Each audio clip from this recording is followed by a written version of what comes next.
Good afternoon and welcome to St Mary's, Perivale for a very special afternoon. Instead of a concert today, we have a conversation with the eminent pianist Peter Frankl. And it's a great honour to have Peter here.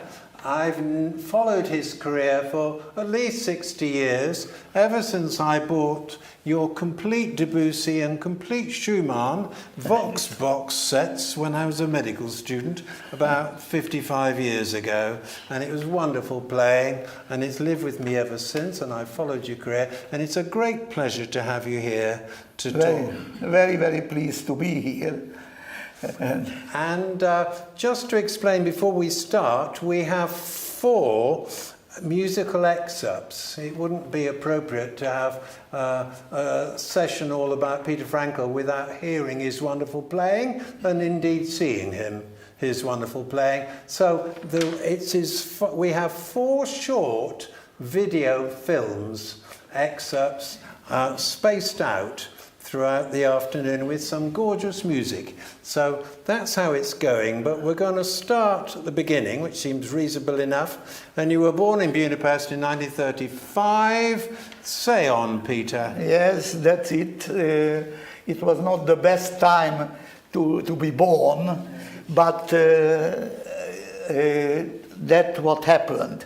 And both my parents were playing the piano. They were extremely musical, and my father was so versatile that he was also interested in light music as well. He played fantastically well accordion, and as a soloist and also in ensembles, and he was a real entertainer, and as a composer, he wrote very nice songs where his friends were providing the lyrics, and my father wrote the music. It was very popular, played in the radio, it was published as well. We didn't have a big apartment, but we had 2 pianos at home. So the first musical thing, what I heard, was Mozart D minor piano concerto, played the solo part by my mother and accompanied my father. So they discovered that I am quite musical. I had perfect pitch, and I started to play the piano at the age of 5.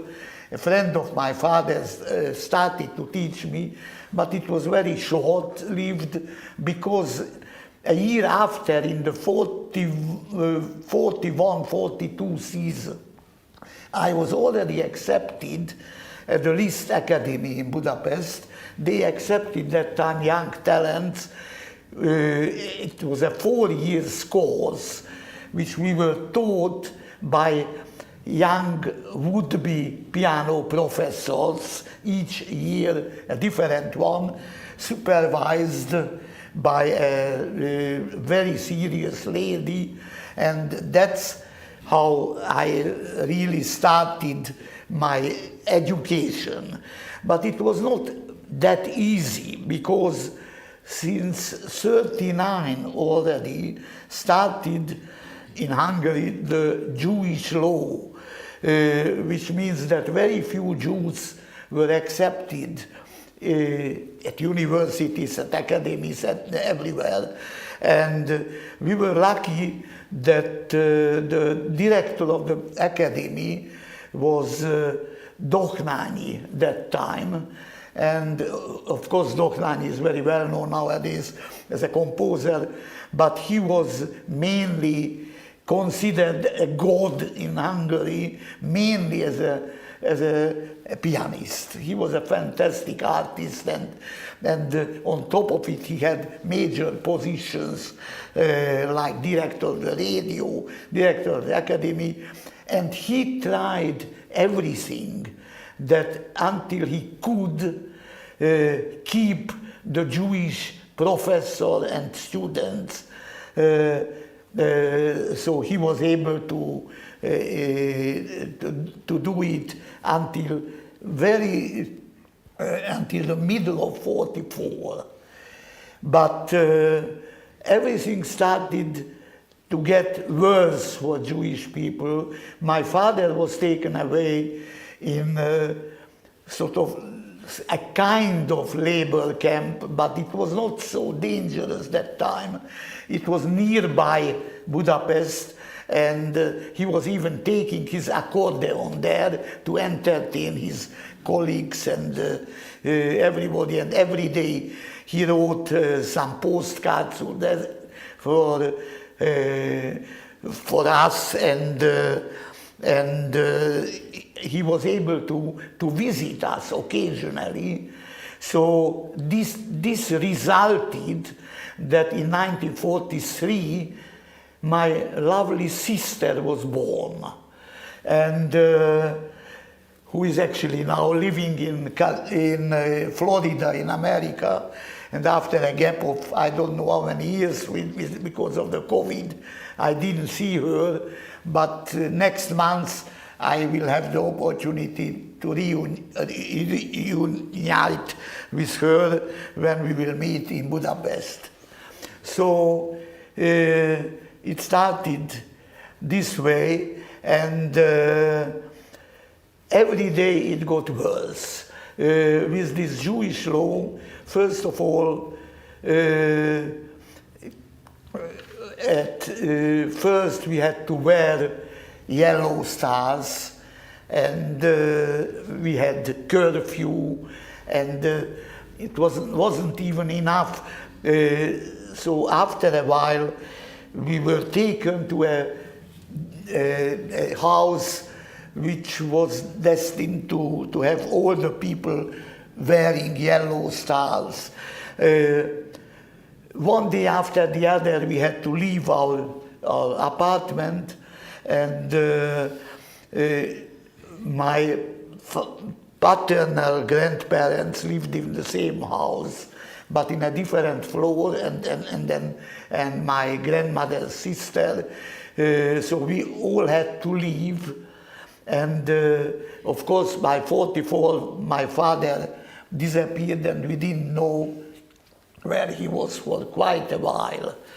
So we were staying for this special house where we were threatened by Hungarian Nazis who were coming to the shelter when we were escaping the bomb attacks, because already the Russians were very near by 44, and we were threatened that we were taken to the Danube to be shot. And we actually left this house, but we were very lucky because we went to the other place, which was the ghetto. So we were enclosed in this ghetto. We had difficulty to get food, and we were staying in a third floor apartment, the six of us, when suddenly there was a huge noise. It was a bomb attack. And I was standing in part of the house, and suddenly I saw that half of the house collapsed. And I could have taken by this, but I was standing there in front of nothing. And my sister was lucky because baby sister was not in the cot where all the rumbles came. So I think she was breastfed by my mother, so she escaped too. So obviously we had to leave this house, and we went to another, in the same street, another apartment where we were put in a room where there were at least a dozen of people, and we were really starving, in very bad condition. But fortunately, it lasted not so long, because the Russians they were very near, and they finally liberated us on January 18, 1945. So that was, we were lucky in Budapest because we were alive, because most of the Hungarian Jews who lived in the provinces, they went to the concentration camp, mostly in Auschwitz. So when we were liberated, my grandparents were already very, very ill, and we started our long journey back to our home, which was a very slow procedure. On the way, on the Grand Boulevard, we saw streetcars on their side and lots of dead people on the street and even dead horses, and many people tried to cut off their parts to have some food. It was a terrible time, and we arrived at home. The apartment where we used to live was absolutely empty. The two pianos we were lucky with, because by that time I knew the tuner of the academy, and he said he is taking responsibility for the pianos, and the pianos were saved, but the house, the flat was absolutely empty. The one thing what I saw, sorry to say, that in the middle of the room there was a pile of shit. It was absolutely terrible. So it was obvious that my grandparents and aunt, they cannot stay in a different flat because we couldn't afford that. Fortunately, the pianos came back, and we had to sell immediately one of them because we had to live on. And my mother, who was a pianist but no other occupation and qualification, she had to start some kind of work to earn some money. And she found a work in the office, very difficult and very, very badly paid, but just to, she was wonderful, and all my relatives. Unfortunately, shortly afterwards, my grandmother passed away, so we were only 5 of us in this 2-room apartment. My grandfather recovered, and so we, as soon as I was able to move my frozen hands, I started to play the piano again, and went back to finish my 4th year of this preliminary education at the academy. Afterwards, finally, I got to a proper teacher who was a wonderful man, and under him I played my first ever student concert. I remember I played Mozart A major concert rondo, what my professor accompanied me on the second piano. But he was a wonderful man, and by somehow too sophisticated for a young boy, and I somehow didn't do much progress, so I was advised to change teacher, and I went to the most famous teacher at that time, Lajos Hernádi, and he put me in order, because at the beginning my colleagues, many of them older than me, one of them of course 2 years older, who was who became a world-famous pianist and one of my best friends, Tamás Vásári. He was the one who was laughing at the beginning of my playing, but later they tried to like me, and so I really made progress. Between 45 and 48, we had a very hopeful time because the Nazi era was ending, and although the Russians, we were very grateful to the Russians because they liberated us, but although they didn't behave very well, actually many of them were raping women. Actually a member of my family was raped, a young woman who died afterwards. And the Russians, they collected watches, wristwatches, and some of the Russian soldiers had 5, 6 watches on their arms. But we were very grateful, and life started to get sort of normal. They tried, which took a very, very long time, to rebuild the city, but we were escaping to concerts. Ever since the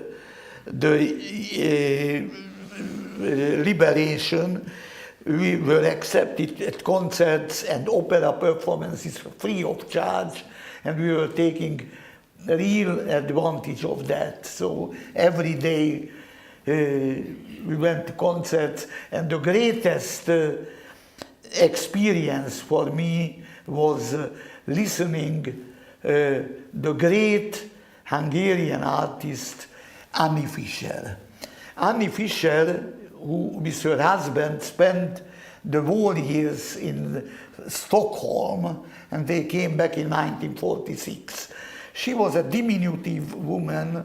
If you meet her on the street, you didn't take any notice. But whenever she appeared on the concert stage, she was like a queen. I remember every concert she was wearing something different, and really, from the moment she entered the stage, she mesmerized everybody, and we were under the spell of hers. Her main repertoire was mainly Mozart, Beethoven, and Schumann, but whatever she touched, Bach, Schubert, Chopin, Liszt, Mendelssohn, Debussy, Bartók, Brahms, it was something like it cannot be any other way to play. And it is, of course, very personal, but if they ask me who my favorite pianist is, without any hesitation, I mentioned Annie Fischer. And later on, when I got to know her, and gradually we became very good friends until the time she passed away, and I was very, very grateful to that. And it was a real great time between 45 and 48, but 48 everything changed, because the communist was taking over, and that was really the time when we had to imitate what's happening in the Soviet Union. First of all, the whole country was closed, no way of traveling, which has its advantages. For instance, the best Hungarian instrumentalists, conductors, singers, they were all staying in Budapest, and we were able to hear them every day practically. And the great thing was also that the fantastic Soviet artists, the first two was Gillels and Oistrakh came, and that was also unforgettable. Richter came a little bit later, because he was also not allowed to leave Russia because he was German originate, and therefore they didn't let him go. So there was a rumor all the time that you will see when Richter comes, nobody else could be compared with. And it really was fantastic when he first arrived. He was in his Sturm und Drang period, when he was absolutely wild, and comparing with the Richter, what we heard here in London, everything was really wild, fast, and really incredible. Here he was a mature Richter, which was still fantastic, but still playing. I remember Schubert sonatas playing so slow that it never ended. So it was absolutely, so we were escaping into music. We had fantastic teachers, and not only the piano, like Hernadi, who was actually a pupil of Dochnányi and Bartók, and for 1 year he studied with Schnabel in Berlin, but also music history and counterpoint, chamber music, which I will come back later. We had fantastic time, but very important that we had to have 4 hours a week of Marxism-Leninism and 2 hours of piano. I was very naughty because somehow I always found some excuses to escape that, and so because of that, I didn't even have, I am telling you, my diploma. Although I made my diploma concert, I think in 56 or 57, I don't know. But decades later, when I went back from here to give concerts, the rector of the academy that time asked about my diploma, and I said, I don't have one, so I cannot give classes or anything. But then gave me posthumously a diploma, which was very, very, very, very nice. So it lasted, even we didn't hear any contemporary music. For instance, I never heard the name of Stravinsky or Schoenberg, or even Bartók. He was by then dead in America. Some of his most problematic works, like the middle string quartets and the first and second piano concerto, were not allowed to play in Hungary because it was not considered socialist realistic works. So we had to do of the Soviet system. Kodály was acceptable, and actually many of the Hungarian composers, including Ligeti and Kurtág, who are now very famous, had to compose exactly the same way as Kodály composed. There was a jury who supervised their compositions, and it was absolutely terrible. But everything changed, started to change in 1953. 1953 was a great moment when Stalin died. And with that, even in the Soviet Union, gradually started to have some relaxation, which had, for instance, we musicians, we were started to be allowed to go to international competitions. The first 2 occasions, it was in the communist countries, in Romania and Poland. Don't think that it was so simple to go from Budapest to Bucharest in 1953. There was this youth festival competition where mostly, even from the West,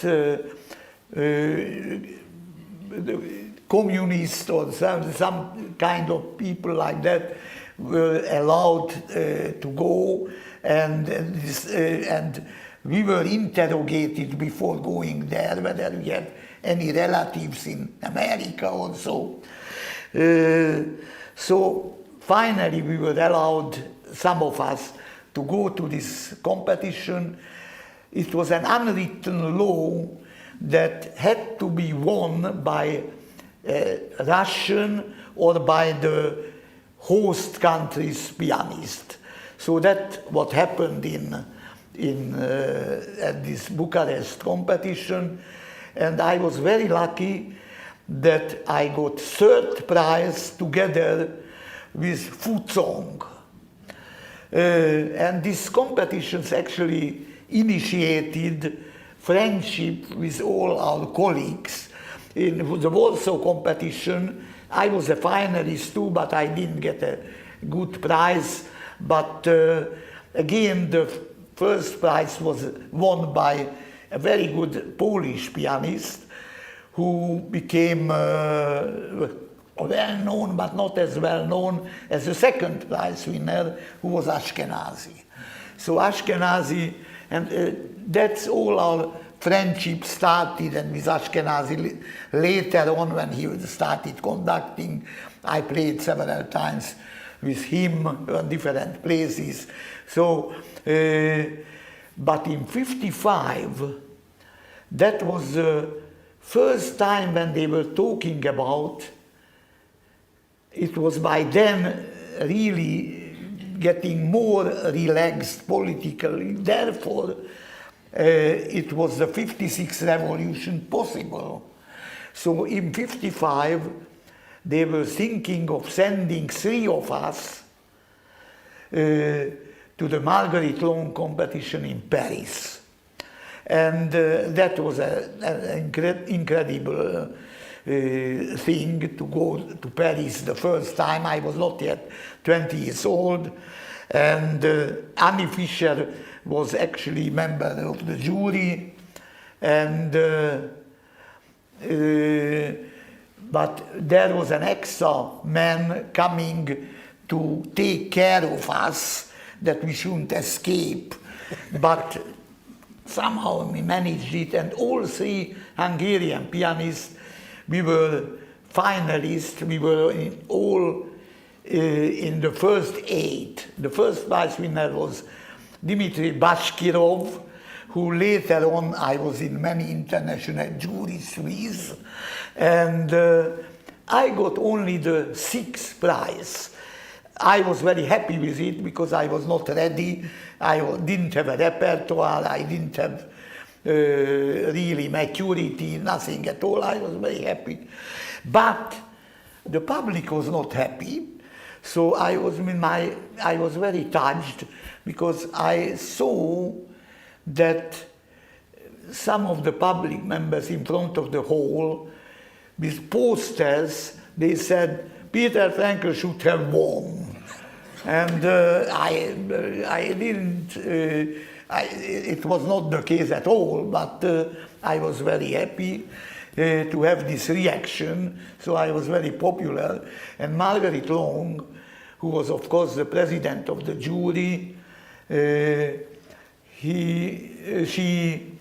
she said to me that, 2 years' time, I invite you again to take part in the competition, but you don't even have to play in the first round, because the first round, for many decades of this competition, there was always the same program. So one had to play 5 minutes or 10 minutes free choice, and everybody had to play the first and last movement of Chopin B-flat minor sonata. And so I passed that, and so I don't have to. So I had a letter of invitation by her, and I went back to Budapest with this letter, and I was hoping there won't be any difficulty to come out again, and that was. If you want to interrupt me, please, because I don't am want to talking stop your non-stop. flow. It's absolutely wonderful. Keep going. I even left out one major thing in our Budapest years after 48, because Annis Fischer's husband from 46 to 56 became the director of the opera house, and he had the great fortune of having, even in this difficult time, as chief conductor Otto Klemperer between 48 and 51. Annie played with him several times, and Klemperer had lots of illnesses, and he had manic depression, and so he was really not wanted with any orchestras anymore. So therefore, he managed to have him, and we heard him in countless concerts and opera performances. He conducted several cycles of the Mozart operas, Beethoven, Fidelio, Wagner, Meistersinger, Lohengrin, Walküre, everything. And I was early on an opera lover because I believe that we instrumentalists, we learn the most from singers. Because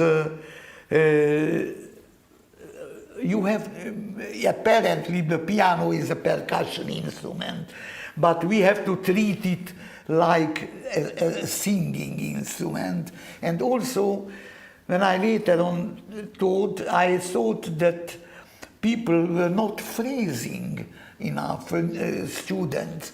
And I thought that I told them that if you would be a singer, you would suffocate, because it's absolutely impossible to do a phrase without breathing. So that opera was always a very, very important thing for me. And when I knew Annie Fischer better, they invited me and some other friends of ours to the opera house, and I spent 5 days, 5 nights in the opera house, learning all the operas in Hungarian. Therefore, it would be a shame if English National Opera wouldn't exist. Well, I think we should now have the first music, because we've reached Paris. I know you go back to Paris to do the competition again, but that's such a fascinating account of those early years, and to hear someone who was actually there rather than reading it in a book or something has been very special. So let's press on now, and this is a performance of you playing the Chopin F minor Fantasy, the first part of, that you recorded not long after that time. Yes, Chopin F minor Fantasy really was following me throughout my career. It was the most important Chopin work what I started to play early on, and I would have played it on my 85th birthday concert in Budapest, which I didn't do because of the pandemic, but the concert was taking place. Instead of the Chopin Fantasy, my friend Tamás Vásári was talking about me, and I played some chamber works and concerto, so here I am. Here we go.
Thank you.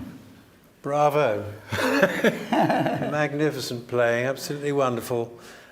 We're back. You've done your competition in Paris, the Marguerite Long, and you got invited back, and you went back in 1957. Yes, in the meantime there was a Hungarian Revolution in 56. Even before that I went to the Brussels competition, which I was also Ashkenazi won it, and I thought that it's the end of my career because I was a finalist, but out of the 12 prizes I got the 12th prix. So, but that wasn't the end, because after many decades they asked me to be in the jury of the Queen Elizabeth competition too. So it was in a way possible to come out of Hungary, although the Russian was again back in power in Hungary, but not as bad as it was before. And with this invitation, finally I was able to manage to get to Paris, and by miracle I won the competition. I was very happy with it, and I still didn't decide that I will emigrate, although my romantic involvement with a former colleague of mine started in Paris. She was a pupil of Hernadi as well, but came out of Hungary before the revolution, and in 57 we met, and that I knew that she's going to be my wife. So I somehow managed to get back and forth with, but in 58 beginning I knew that it's too much playing with fire. So I decided, didn't tell my mother and my sister, I decided that at my next visit, at invitation for after the prize, I won't return to Hungary. So I arrived 58 in Paris. Annie met me at the station that evening. She said, we have ticket for a Brahms recital by Dietrich Fischer-Dieskau, and he became our idol. And that was the day when I left Hungary. So in 58, to stay in Paris in spite of my prize, it was not so easy, because we were a little bit suspicious why he didn't stay out in Hungary after the revolution. But finally they accepted me with great difficulty, and in 58 September we got married, and ever since we are happily married, now in our 65th year. We have two wonderful kids, and really very, very happy life. But in Paris that time, it was, although I had some important concerts, I remember one, I replaced at short notice Elisabeth Schwarzkopf, that I didn't sing. It was the 25th anniversary of the Orchestra Nationale. But in spite of that big concert, I didn't see much future for me, especially because there were two fantastic Hungarian pianists who made a very big career in Paris. One of them was George Cifra, who would have been 100 years old this year, and George Sebők, who later on went to Bloomington and became world famous not only as a pianist but as a professor, both actually good friends of mine. So I found myself in an impasse in Paris, when suddenly I got an invitation to another competition. I didn't like competitions, but it was far away in Rio de Janeiro, South America, and they collected prize winners to attend, to make the competition more important, and they offered us free traveling and free everything, but I didn't want to go because it's always a risk after winning a first prize to attend another piano competition. But Annie Fischer was the one who said to me that don't worry, if you think that you could do this competition, even if you wouldn't win, nobody would know it. It's so far away. So I went there. It happened that I won this competition, which was not an important competition, but the prize money was very, very important for me because, of course, I could live on for a couple of years without much problem. And when I was supposed to stay there to give lots of concerts after the competition, I said, but I am newly married, I cannot be without my wife. So they said, this is no problem, we are sending her an air ticket. So Annie came to Brazil and we had a great time. You have to know that Brazil is a fantastic country and they are very taking very importance all competitions. This kind of competition was in a beautiful Theatre Municipal where really it was full house and it was absolutely fantastic, and it was something like a sporting event, like the World Cup of football. And that year, actually, 59, that one, when Maria Bueno won Wimbledon. So we were all front page in a periodical newspaper. And next year, when I returned to Brazil, I was given the honorary citizenship of Rio de Janeiro. It's fantastic, but again, with all unreliable Brazilian, a few days later, I was totally forgotten. But the great thing was that I met there Ilona Kabos, who was Hungarian, and she had a reputation. She was a fantastic piano teacher in London.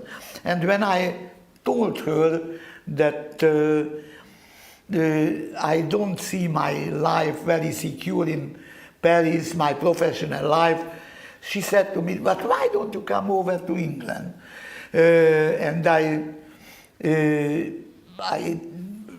She would give me guarantee that I will study with her, and I will come. She said, come over to look around. And when I came in 1960 to look around, I saw that what a fantastic musical life was in London. By then, Klemperer was the conductor of the Philharmonia. The old Pierre Monteux was London Symphony, and all the other orchestras. Unlike in Paris, where there were beautiful concerts, but I had the feeling that we had a musical life here. And that time, practically everybody was really, London became the center of music, and everybody wanted to live here. Ashkenazi, Barenboim, everybody. And by 61, we decided we come over to live here. I played very often for Ilona, and I am very grateful to her. And the following year, I made my London debut at the Wigmore Hall. And that time, unlike now, fortunately, you have you can do fantastic things for young pianists, but young pianist appeared in Wigmore Hall that time, and that was a major event because the next morning critics started to appear in the Times and Daily Telegraph for every Wigmore Hall concert, which doesn't exist anymore.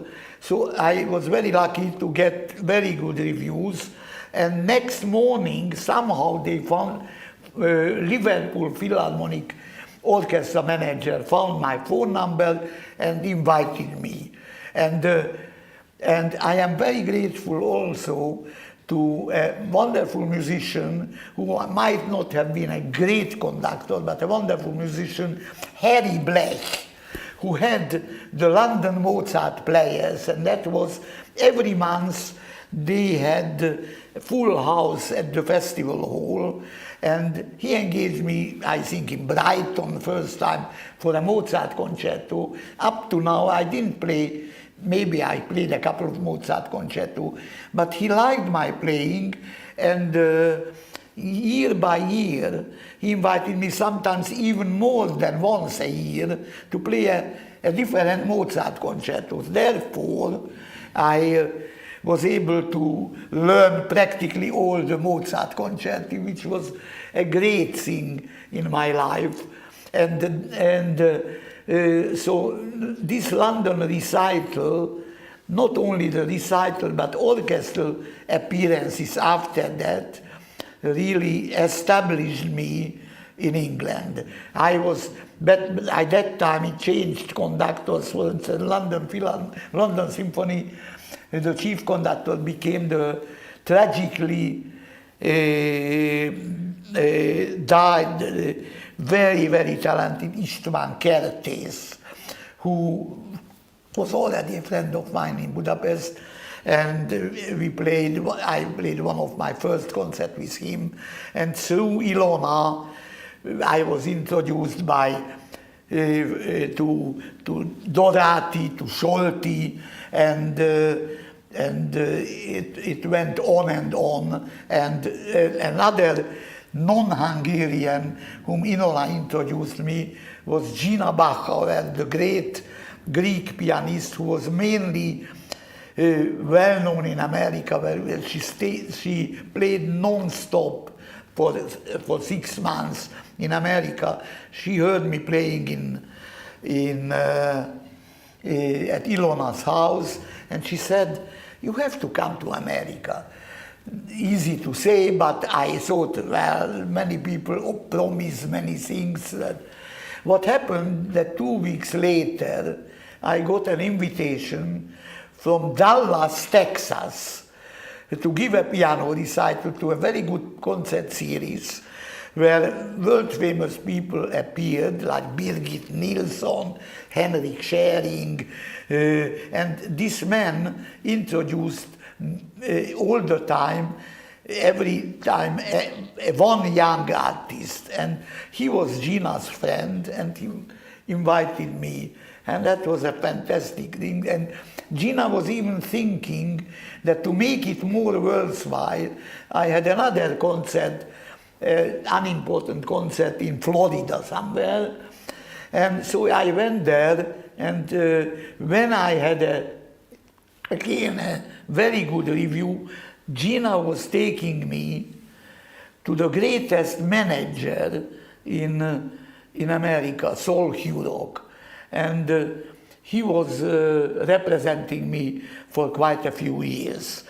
And at the first time when I appeared in America in '65, February, again through a friend's recommendation, and that was quite common that time, that young artists had to play for conductors. I don't know how is it now, but it was very important that to play for conductors.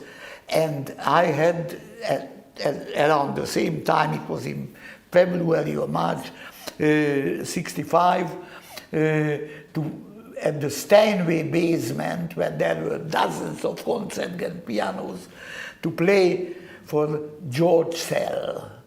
George Szell, who was a fantastic conductor and the famous Cleveland Orchestra, but he was not famous for his kindness, but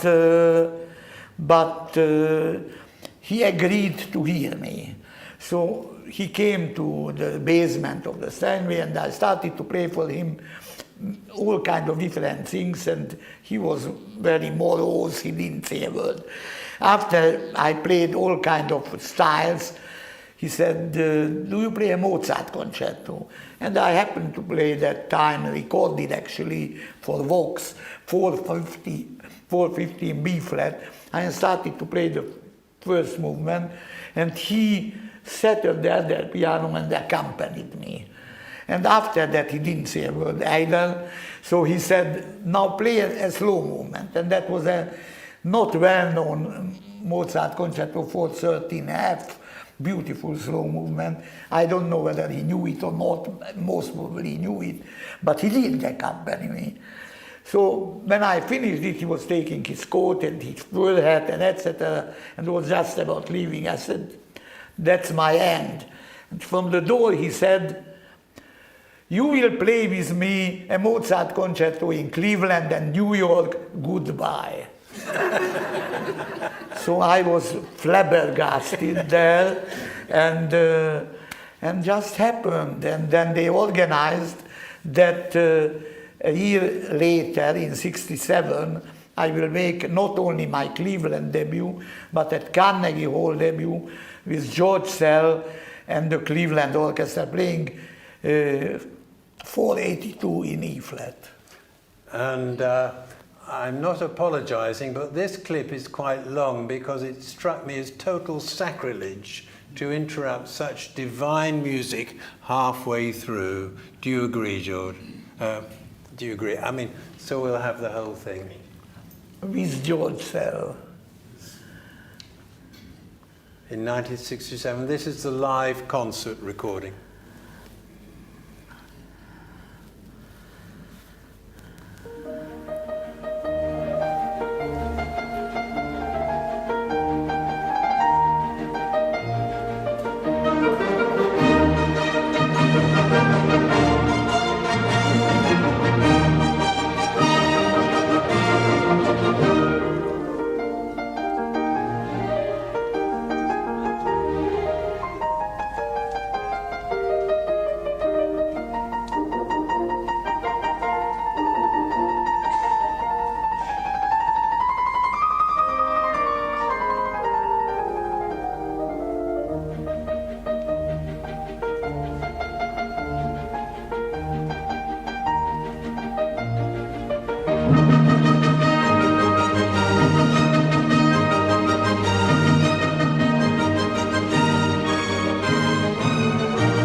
Well, you should be proud. It's a wonderful performance. I am very proud. I'm very happy. I was very happy in my life, altogether very lucky.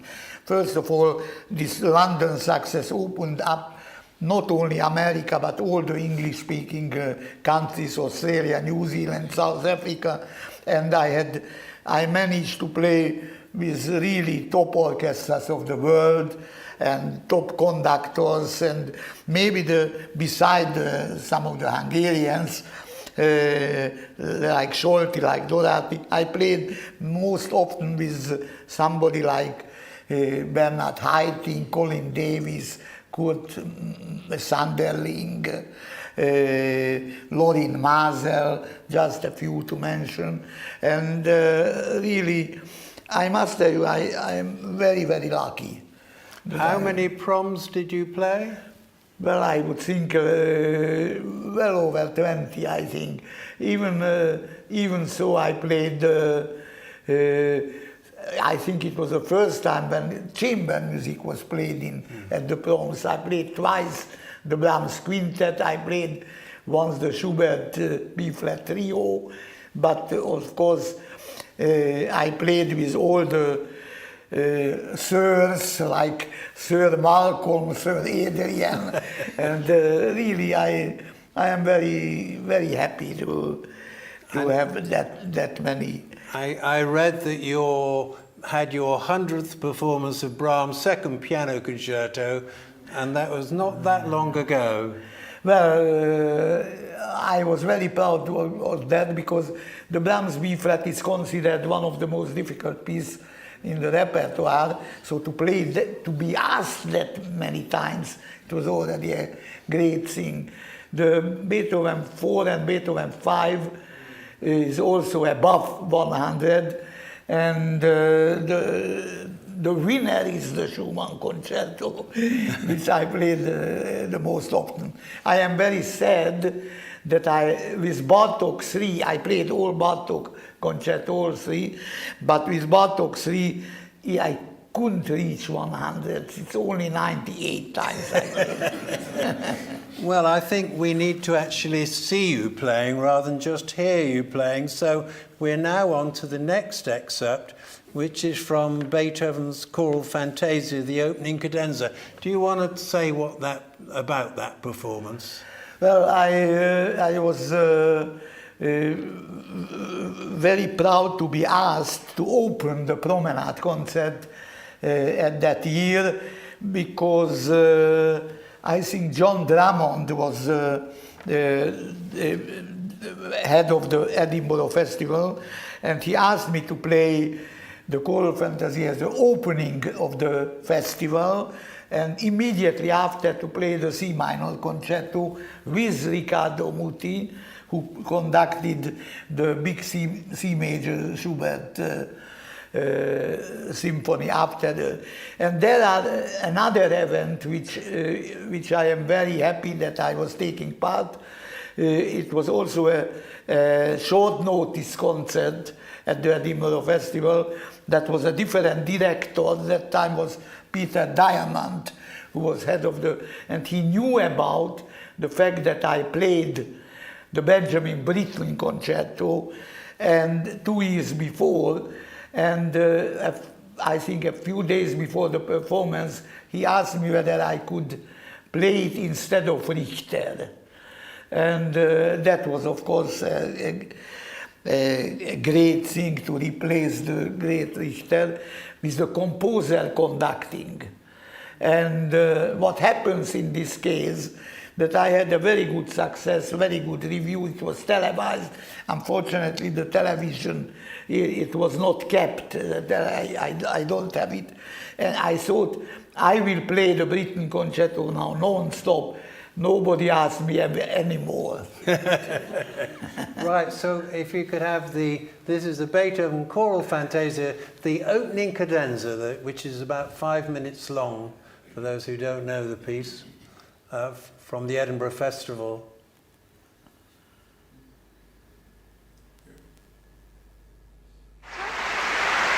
Riccardo Muti, and tonight's soloist Peter Frankl, to open the 1980 International Festival before a very distinguished first night audience with a performance of Beethoven's Fantasia for piano, chorus and orchestra.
That's when the orchestra comes in, by the way.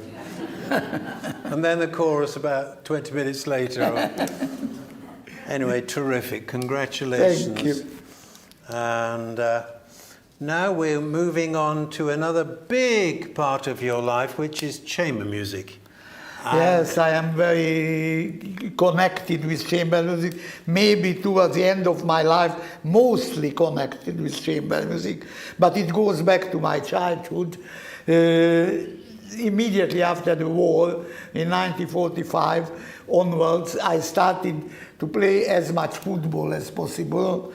And the nearby park, there was another boy who played with me football, and we discovered that he is also a musician, George Pauk. And so he was a violinist, and we thought that it would be lovely. We lived near each other. It would be lovely to go together and starting to play. I remember we started to play the Spring Sonata by Beethoven, I think at the age of 10 and 9. It must not have been the greatest performance of the piece, but we discovered that it would be wonderful to play together. So we were both at the academy, and first we started studying chamber music with two different wonderful instrumentalists, and viola players and cellists. Then we were the great privilege to study to be accepted by the great Leo Weiner. Leo Weiner was a very popular composer, even more popular that early time than Bartók Kodály, but later on he was sort of forgotten because he was mostly an old-fashioned composer, but he was a phenomenal musician and taught chamber music. And all the great Hungarian artists, starting from Fritz Reiner, Solti, Dorati, Sándor Vég, János Starker, on their autobiography, they are saying that they learned the most from Leo Weiner. And we were really privileged to get through quite a number of violin sonata repertoire, and even when George had a string quartet, we played to him the Schumann quintet, which was our first commercial recording for Deutsche Grammophon, what we made in '57. So ever since we played, since early childhood, around the time when I won the Margaritone competition, we won the sonata competition in Munich, and then when we came to London, we started to first to play the repertoire at the BBC, and when we were running out of repertoire, the great BBC producer Eleanor Warren, who was a lovely cellist, he said, now you have to go on to play piano trios. And first we were thinking maybe it would be most natural to play with the Hungarian, but somehow it didn't work out. So it's a long story short, we were ending up with a 10 years younger American cellist, Ralph Kirschbaum. They got together with George, and it matched the two instruments sound wonderfully well. And when I played with them, it was a revelation to me, because up to now I had practically played only with violin. So when I occasionally played with a cellist, I played the same way as I should have played with a violinist, which was totally wrong, of course, because although the cello is a bigger instrument, but I have to play softer for the cello, and then when through piano trio playing, I found really the art of how to balance with other instruments, not only cello, but every wind instrument or singer, and really it was a revelation to me. And not only we played piano trios, but we did the Beethoven and Brahms cycles consisting all the sonatas for the two instruments. And we did that for 28 years. And our first public concert after the BBC recordings were at the Edinburgh Festival.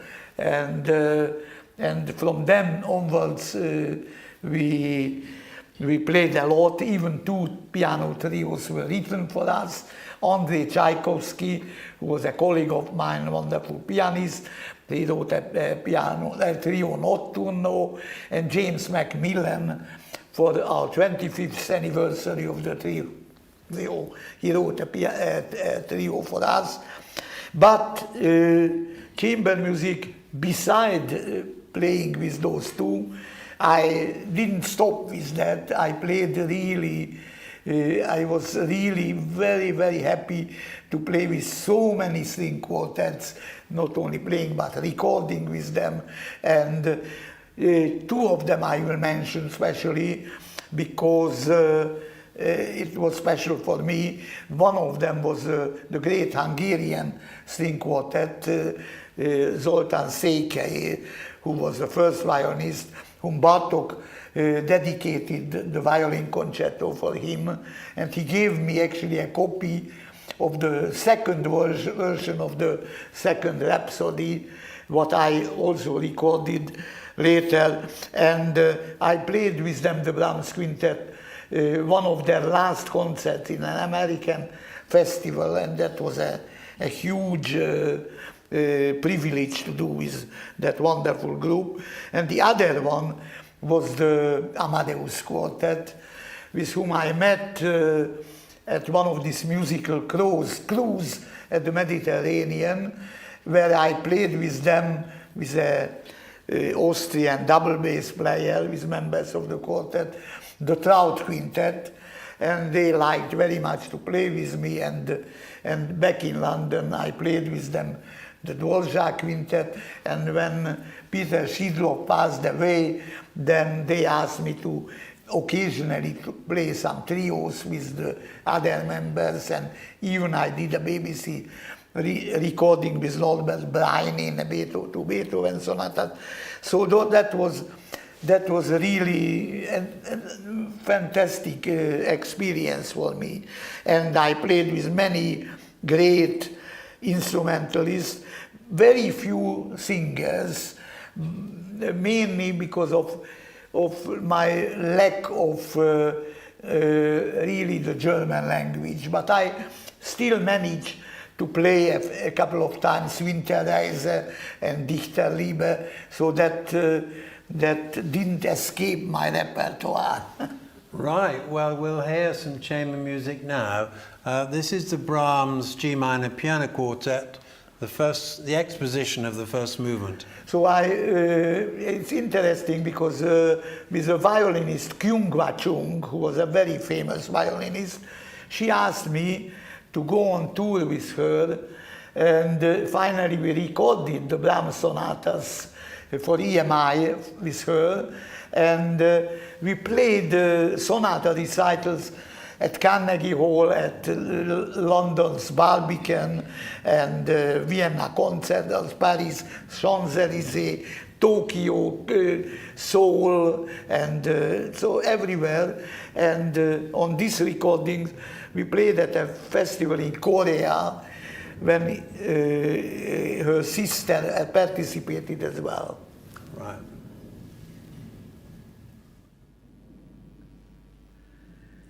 When was this performance, Peter, roughly? It's about 2000? 2000 something, I really don't know exactly, Yeah. not so long ago. No.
apologies for stopping it there. We could have had another half an hour's bliss. Wonderful performance. How long ago was that, Peter? It's about 10 years ago? Maybe not as much, near at the time. I think 6-7 years ago. I don't know exactly. Pretty good. Amazing. Anyway, we've now come on to your teaching career, because as I gather you didn't do any teaching till you're about 50 because there wasn't time, because you had such a busy performing career. I don't know exactly what was the reason. I knew that I occasionally gave master classes and sometimes personal teaching, but I was never really asked in England, because they knew that I didn't want to teach. But suddenly I got an invitation from Yale School of Music from America, which I didn't know anything about. Yale, of course, was a very attractive name, but I didn't know what School of Music was like.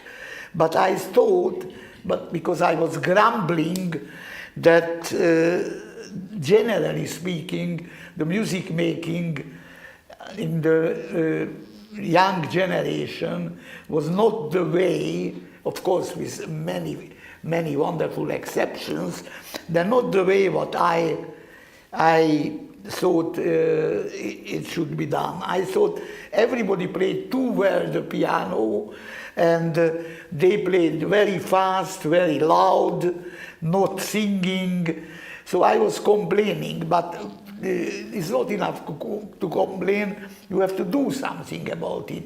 So when they asked me, Boris Berman, who is still the head of the Yale School of Music, asked me, because some people were going to retire, that at least I should come for one semester or one season, of course not the whole year, but occasionally, and I thought I will try out, which attracted me very much, that Yale School of Music was very small. I would have been always against to teach in a factory. There are some wonderful factories like Juilliard School of Music, Bloomington, many wonderful places, but thousands of students, and that is not for me. I need intimacy, need intimacy in chamber music. So I found out that even now the piano student number didn't exceed 24, which is so at that time we had 3 professors. You could have seen already their pictures over there. Each of us had 8 pupils. So that time I only came for 1 year, and they didn't find a worthy replacement, so they asked me for another year to come, but that was a bit too late, because I had too many concerts. It would have been irresponsible for the students to be there. But the following year still asked me, and it happened that I was there for 30 years. 30 years in a way that I still lived in London. Everybody thought that I lived in America, but I never wanted to live in New Haven. And 6-7 times a year I went over, back and forth, and one dean, for instance, was a little bit suspicious that I won't be able to do this teaching that way, but he realized that I was there more often than my colleagues who were living there. Because when I went there, I stayed there, let's say 7 days. 7 days I stayed there every day, so I could have given lessons to the students whenever they were ready to play for me. And when in my absence, they could prepare another bunch of repertoire, and if they had some problems, they could go to my colleagues. And Claude Frank, who was a fantastic musician, one of the last pupils of Schnabel, also, and Boris Bellman, they all were concertizing artists, so they could have given advices to that, and there was no kind of jealousy. We played even 6 hands together, and there was a fantastic atmosphere which I loved. There was a time when, end of a semester, when Schubert was a subject of a seminar, we got together at Boris Bellman house, and every student had to sing a Schubert song with their own accompaniment in German, which was fantastic how a young Korean girl was singing Schubert songs, and the only thing they insisted that we should sing as well. And that was actually quite a difficult thing, but somehow we managed. So it was 30 years, and I still keep in touch with my former pupils, and really what I said to them, that because not all of them will become a concert pianist, because there are too many in any case, but they should be involved some way or another. At worst, they should be a good public. So I think that the main thing what they have to do, they have to love what they are doing. It is not a profession, it's a vocation, and they have to be familiar not only with the piano music, but whatever composers were writing. For instance, Mozart. You cannot play a Mozart concerto without knowing the operas, because it's full of characterizations and singing. You have to know the Beethoven string quartets, Haydn string quartets. So every aspect of music, you have to know the style, and that's very, very important. Well, we've overrun a little. It's been quite wonderful, Peter. We've all been so inspired by your long life, your amazing career, and the amazing enthusiasm and affection and love of music which comes across, which makes it all worthwhile. Thank you very much and we've heard to invite me here. We've heard some wonderful music in the process. Absolutely, I never thought we'd have Mozart K482 in St Mary's Perivale. Absolutely fantastic. It's been a very special afternoon. I'm immensely grateful to you. I'm also immensely grateful to our technical team, because actually putting on this show, because we're broadcasting as well as showing to our live audience here, is very complicated, and we couldn't begin to start doing it without our wonderful team of technicians, George Auckland over there, Rob Jenkins at the back, Roger Nellis upstairs, Trues Boss, and Simon Shute, who's not here but did a lot of the setting up. We're incredibly fortunate to have these people, and it means that this special afternoon will be a sort of proper record of a wonderful life devoted to music, and a wonderful bit of history at the start of it. And it'll stay up, hopefully, and inspire future generations. And it's always okay reading this sort of stuff in a memoir, but to hear the person themselves talking about it is very special indeed. So tonight, this afternoon, has been very special. Let's have a big, big round of applause. Thank you very much.